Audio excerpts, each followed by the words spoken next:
Heavyweight champion Anthony Joshua may get stripped of his IBF title if he doesn't face his mandatory Kubrat Pulev. Stay tuned.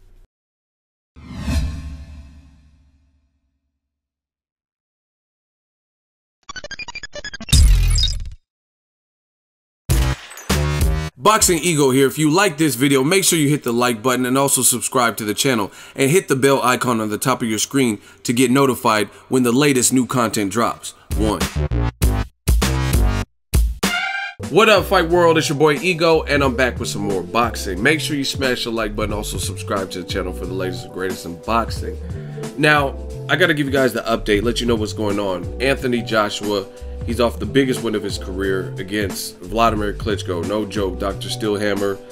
Much respects to Klitschko and well respected in the game, and rightfully so. You've seen he gave Joshua some work, and it wasn't easy. This was no Joshua, Charles Martin, Joshua versus Eric Molina. This was the real one. This is the real deal. And Joshua found a way to get it done. He recharged and got Klitschko out of there in the 11th round. Good fight.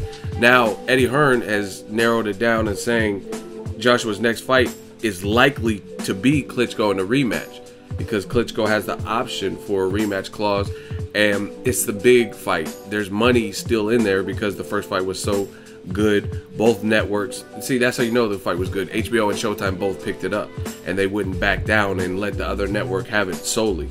So there's a deal in place where if they do exercise a rematch, same thing. But I believe HBO gets to air it in real time, and Showtime would get to do the replay, just the opposite of the last fight. Showtime had it live, and the HBO aired the replay.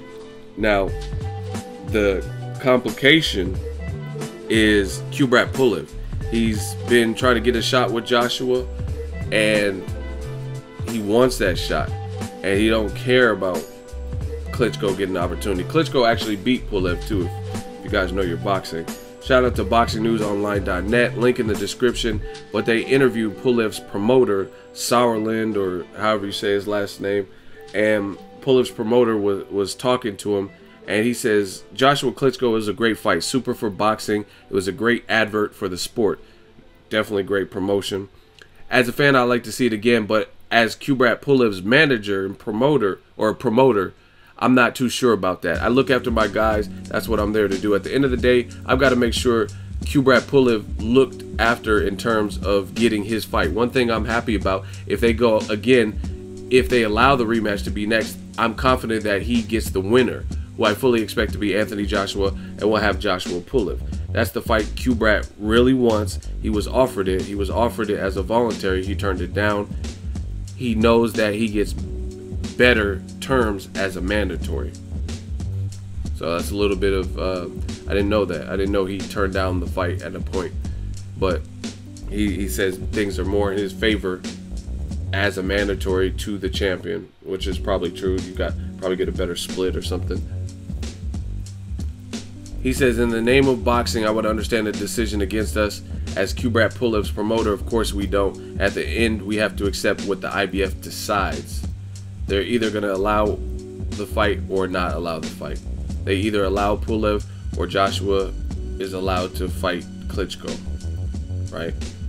And he says Pulev has been eyeing Joshua for some time. He's been training for Joshua for a year, and he's working towards it.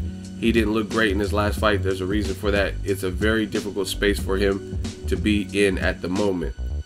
I don't know what he's talking about. So my thoughts are simple. First of all, just another addition. Again, link in the description if you want to read the full. The interview is pretty long, so I'm not going to read everything, just some pull quotes. I think Klitschko will fight Joshua next, if Klitschko wants it, which I think he might, because I mean, where else is he going to go? Who's he going to fight? You know what I mean? Deontay Wilder? I doubt that. Why not fight the guy who's, I think Deontay Wilder will probably be a bigger risk to Klitschko at this point. You know what I mean? He hits very hard, and he's awkward. You know what I mean?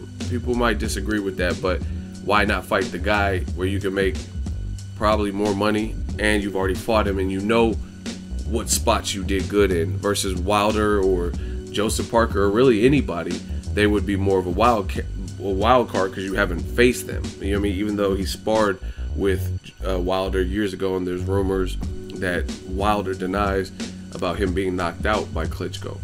But I think the fight will happen.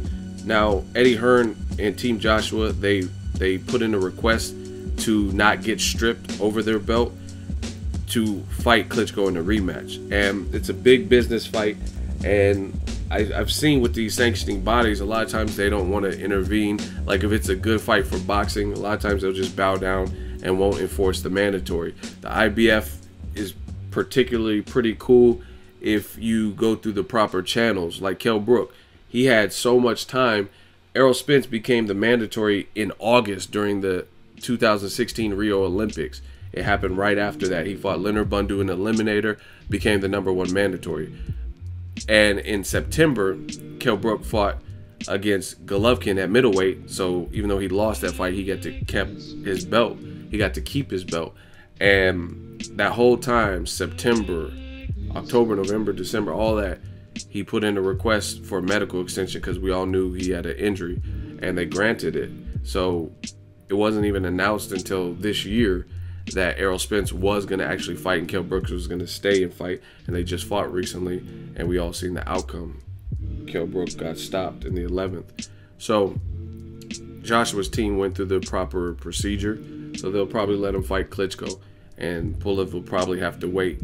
Pulev's not as big of a money fight for Joshua. It's a mandatory obligation, but Eddie Hearn's been in the business, and I think these guys and these teams, they know what they can do. They've had tons of champions that have held that IBF belt, so they know what the loopholes are and what you can do to get by without facing your mandatory. They might have to pay Kubrat Pulev some step aside money, but we'll wait and see. That's just my theory on what will happen. Check out the article. Drop your thoughts in the comment section. What do you want to see next from Joshua? I'm not even. I love the first Klitschko fight, but I'm not in dire need to see a rematch. But I mean, it's a big fight. The first fight was good, so possible.